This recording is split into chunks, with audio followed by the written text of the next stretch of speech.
Hello, si Alice. Sa akong alcoholic. 184 days na akong hindi umiinom.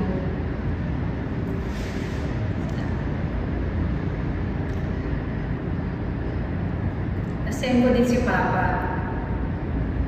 Tapos si Mama, gusto niya sabihin sa akin na bagay na bagay kayong mag-ama. Pareho kayong may sakit. Pareho kayong sablay. Sa tingin ko, gustong sabihin sa amin ni Mama yung para sabay kami masaktan. 9 years old lang ako nung una ako nakatikim ng beer.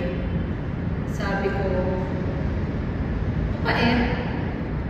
Pero okay. Okay kasi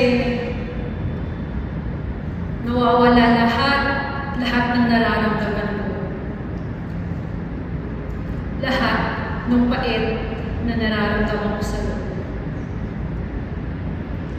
Kaya uminom ako na uminom hanggang hindi ko na mapigilan yung sarili ko. 184 days na akong hindi uminom. 184 days na rin sa harap ng anak ko. Uminom ako ng vodka na may kasamang isang bote ng aspirin. Pagkatapos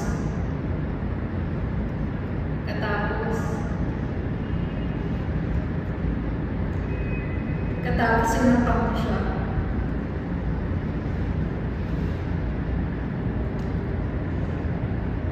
Tapos nawalan na ako ng malay. Mag-isa pa naman siya sa bahay.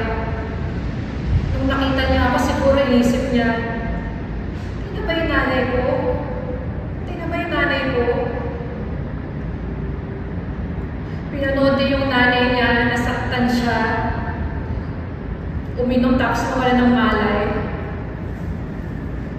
Nanay niya, na tinanong niya kung buhay pa. Hanggang ngayon, hindi ko alam kung anong nag-i-epekto nun sa kanya.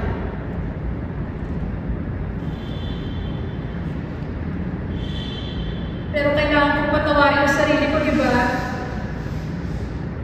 Kailangan kong maniwala na meron pa ako isang pagkakataon. Kasi lahat naman tayo deserve yun, diba? Deserve natin ang second chance, diba? Si Alice, I'm an adult.